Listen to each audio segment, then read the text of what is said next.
દાહોદમાં 6 વર્ષની દીકરી સાથે વિશ્વ હિન્દુ પરિષદ સાથે સંકળાયેલા આચાર્યએ જઘન્ય કૃત્ય કર્યું છે અને તેની નિર્મમ હત્યા કરી નાખી છે। આ ઘટનાને પગલે આમ આદમી પાર્ટીના તમામ કોર્પોરેટરશ્રીઓ સાથે સંગઠનના સાથીઓ આ દીકરીને ન્યાય મળે તે માટે અપરાધીને કડકમાં કડક સજા થાય તે માટે પદયાત્રા કરવામાં આવી હતી। માસૂમ બાળકીની આત્માને શાંતિ મળે માટે પદયાત્રા યોજવામાં આવી હતી। આ પદયાત્રામાં શહેર પ્રમુખ મહેન્દ્રભાઈ નવાડિયા, સુરત લોકસભા ઇન્ચાર્જ રજનીકાંત વાઘાણી, વિપક્ષ નેતા પાયલ સાકરિયા, ઉપનેતા મહેશભાઈ અણગણ, વિપક્ષ દંડક રચનાબેન હિરપરા, કોર્પોરેટરો શોભનાબેન કેવડિયા, દીપ્તિબેન સાકરિયા, મનીષાબેન કુકડિયા, કુંદનબેન કોઠિયા, સેજલબેન માલવિયા, સોનલબેન સુહાગિયા, ડોક્ટર કિશોરભાઈ રૂપારેલિયા તેમજ મહિલા મોરચાના પ્રમુખ નીતાબેન પટેલ, શોભનાબેન વાઘાણી, ગીતાબેન લિંબાસિયા, કિરણબેન ઉકાણી, શહેરના પદાધિકારીઓમાં Pankajbhai Tayde, Ankurbhai Hirpara, Sanjaybhai Suhagiya, Nareshbhai Kikani, Mukundbhai Kanani, social media incharge Sagar Modadiya, Kanubhai Solanki, Ridham Solanki વગેરે ઉપસ્થિત રહ્યા હતા।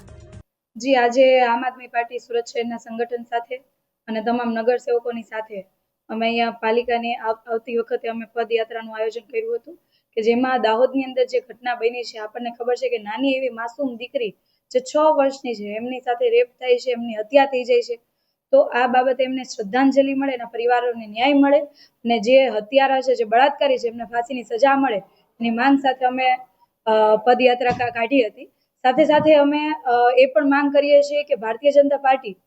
આમ તો વાત કરે છે, સંવેદનશીલ સરકારની વાત કરે છે, પરંતુ જ્યારે ગુજરાતની દીકરીઓ સાથે આવી ઘટનાઓ બનતી હોય, ગુજરાતની દીકરીઓ સાથે રોજ રોજ આપણે જોતા હોય કે રેપ થતા હોય, અત્યાચાર થતો હોય, એમની હત્યાઓ થતી હોય, તો આ ભારતીય જનતા પાર્ટીના શાસકોની સંવેદના ક્યાં જાય છે, એમની લાગણીઓ ક્યાં જાય છે? અને બીજી બાજુ જો બીજા રાજ્યની અંદર આવી કોઈ પણ ઘટના બને છે તો તરત જ અહીંયા બેનર સાથે, પ્લેકાર્ડ સાથે મહિલા મોરચો પણ નીકળી જાય છે ભાજપનો કે ભાઈ ન્યાય આપો, ન્યાય આપો, આ દીકરીને ન્યાય આપો। તો શું ગુજરાતની દીકરીઓ માટેની કોઈ સંવેદના નથી? આનો સીધો મતલબ એવો થાય છે કે ભારતીય જનતા પાર્ટીને માત્ર રાજકારણની અંદર રસ છે, નહીં કે ગુજરાતની જનતાને અને ખાસ તો ગુજરાતની મહિલાઓની સુરક્ષા બાબતે કોઈ ચિંતા નથી, કોઈ રસ પણ નથી। જો રસ હોત, ચિંતા હોત તો મુખ્યમંત્રીએ જેમ બીજા રાજ્યોની અંદર ઘટના બને ત્યારે બોલતા હોય એવી રીતના આ ઘટના ઉપર પણ બોલ્યા હોત અને કીધું હોત કે ભાઈ આને 2 દિવસ અથવા 3 દિવસની અંદર જે કોઈ હત્યારા છે, બળાત્કારી છે, એમને ફાંસીની સજા આપીશું। સાથે સાથે આવી ભવિષ્યમાં કોઈ ઘટના ન બને એના માટેનો દાખલો બેસાડ્યો હોત।